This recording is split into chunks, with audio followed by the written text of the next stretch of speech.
there, I'm Sarah A. Chrisman, the author of the Tales of Chetzemoka, and I recently did a talk and tea book event at one of the small town Iowa libraries. And since I couldn't invite all 10,000 of you to come, because you wouldn't have fit in the library, I went ahead and made an audio recording of the talk I gave. And that's what this video is. It's my talk from the talk and tea the other day, along with some pertinent visuals. So I hope you enjoy it.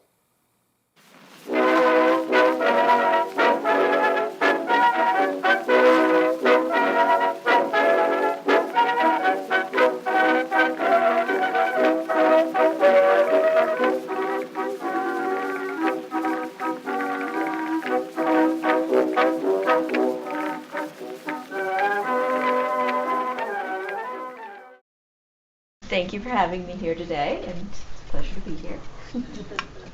I'm here to talk about my Tales of Chetzemoka, which are a historical fiction series.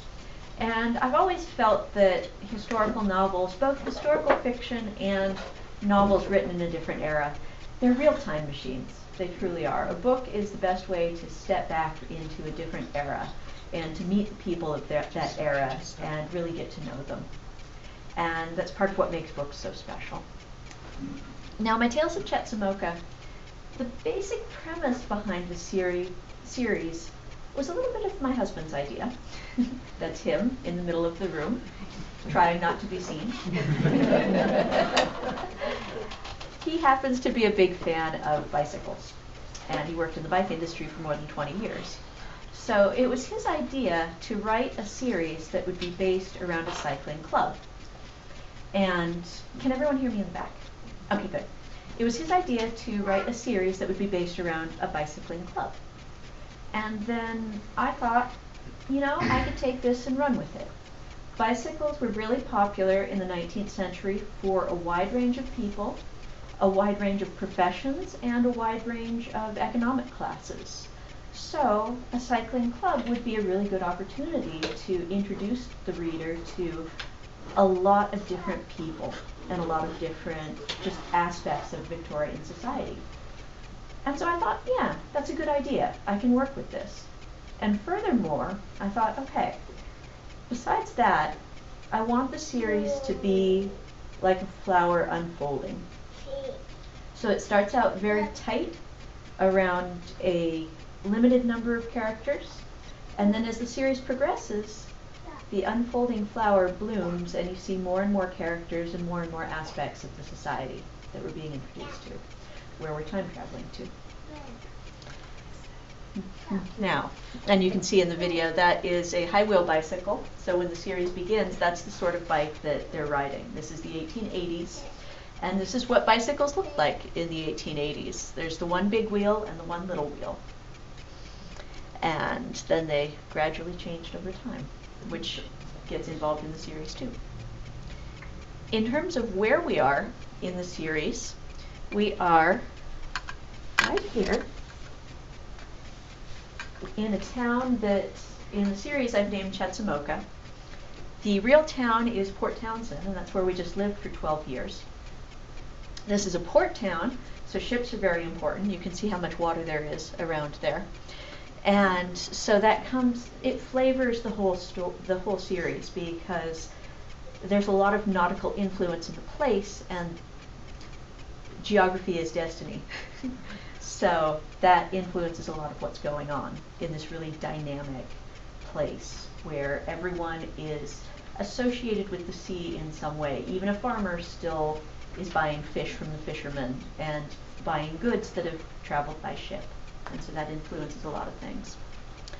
And the reason I renamed it Chetzemoka is a little complicated, but not too hard to follow.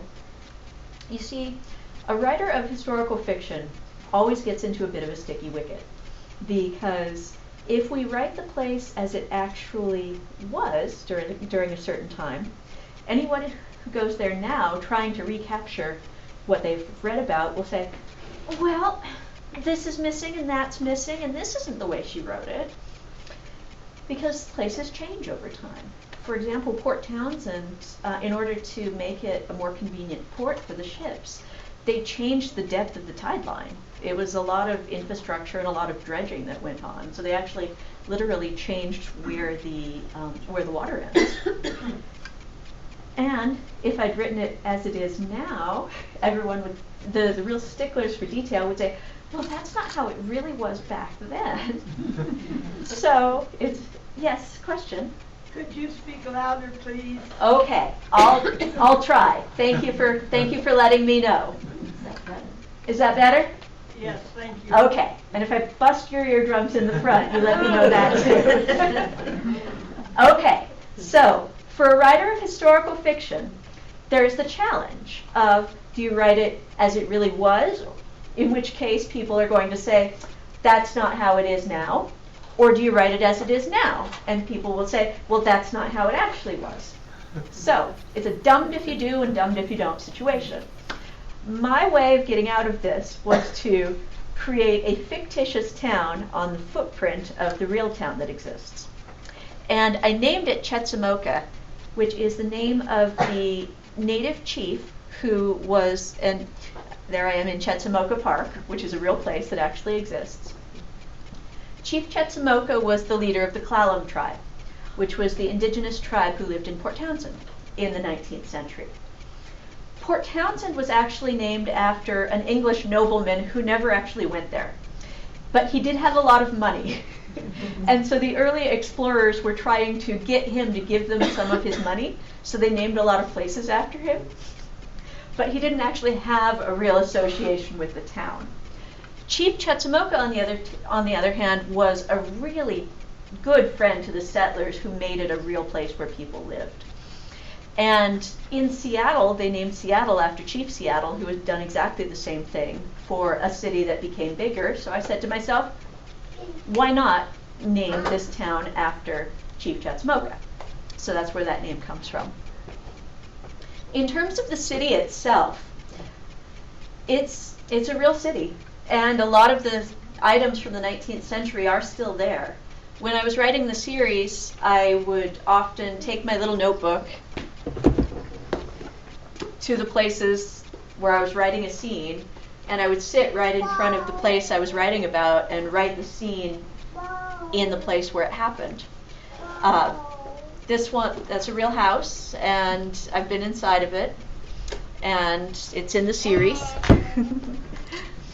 And all of these are real places, and they all pop up in the stories in one way or another. Besides the places still being there and being real places that gave inspiration for the stories, I also spend a lot of time dredging through, well, dredging isn't a complimentary enough term because I like doing it, going through all of the historical documents related to the place and finding the real stories of the real people who lived there and incorporating that into my fictitious world. And this picture I just love. It was actually taken in Port Townsend. I've been on the beach where this picture was taken. And it's a really good example of what a dynamic place it was at the time. The 1880s and 1890s in the Northwest was a real fabulous mashup of Wild West meets High Victorian. And so here you see the indigenous people who are, in this case, we've got a lady here who is wearing a really traditional cedar bark skirt along with a calico western bodice. And then we've got the traditional cedar hats and the blankets that they probably got from the US government. And then we also have the traditional canoe, but we also have the High Victorian ladies. And just because of the makeup of the cultural mashup of the time in that place, it is entirely possible that those ladies in the High Victorian fashions had just as much native blood as the woman in the cedar bark skirt. And she could very well have had some white blood in her too, because people were that intermarried at the time. But they were choosing their culture. And that is a really fascinating aspect of the time and place to me that I just really love researching and I love writing about. It's really fun to explore those hidden histories. Coming back to the series, the first book, First Wheel in Town, it's a cycling club, so the first book is about when the first bicycle comes to town. And everyone is sort of scratching their heads over this strange contraption and asking, what is this weird thing? Is it a spinning wheel? What the heck is this? Because they've never seen it before. And it's introduced by the town doctor, because doctors were some of the early adopters of the bicycle in the actual history. They were some of the first to get them because they were interested in technology, they were interested in new things, and this was a really fascinating example of that. And it was a really good advertisement to show what a modern, up-to-date doctor they were.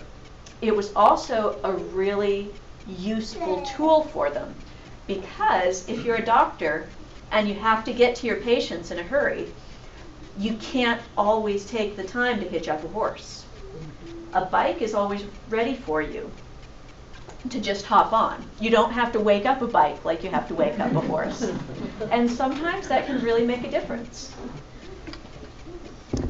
Now, the first book is about a romance between the town doctor and the town dressmaker, because to ride his bike he needs special cycling clothes, and at the time, tailors sort of looked down on athletic clothes. Now, this would change in the 1890s, but in the 1880s, it was still sort of a risque thing to go out and get sweaty for fun. But the town dressmaker has had her eye on that cute doctor for a while, so she's willing to help him out. And in terms of these pictures, when I start a story, I have an idea in my head of the characters I want and how I want the story to go. And what I do is, I've got some idea of what I want them to be like. So then I will go to antique stores and other places where they sell antique pictures, and I'll also spend hours going through eBay until I find just the right pictures that call out to me, oh, that's Doc, or oh, that's Kitty. And then I'll buy them, and then I'll put them on my desk while I'm writing. And they give some good inspiration for the stories. Now, in the case of the second book, that wound up being a really interesting coincidence about things. Because with the second book, I'd already had the picture. I'd had it for a while. I collect antique photos in general. And I was thinking out the story. The second book is when the first tricycle comes to town, because that's for the ladies. And I looked through a list of names of girls and names of boys. This is from a book from 1891. And I found the name Adora. And I said, that is a really nice name for a sweet romantic heroine. And then I pulled out the picture again, and I flipped it over. And on the back, it said Miss Addie Kellum, which could very well be short for Adora. And so it just seemed meant to be. Now, the reason I had to bring in tricycles for book 2 is that the high wheel bicycle, which you saw my husband riding in the little video, women didn't ride those because if you got up that high, everyone could see up your skirt. So the tricycles were a way around that. With a tricycle, you sit just at a nice level, and you're between the wheels, so nobody can get in there and, peeping Tom you. I write all my books by hand. Here's one of my manuscripts. And I find that I tend to get ideas better that way. And there have actually been some really interesting studies done that if you're writing something by hand versus typing, or reading something on a physical page versus on a screen, you're actually using a different part of your brain for those two different things. And so I find it helps with the writing process. And sometimes I try to use the ready-made notebooks because they're more convenient, but once in a while I run out of money. So here's one of my other manuscripts that I, just took some paper and just had to do needs must.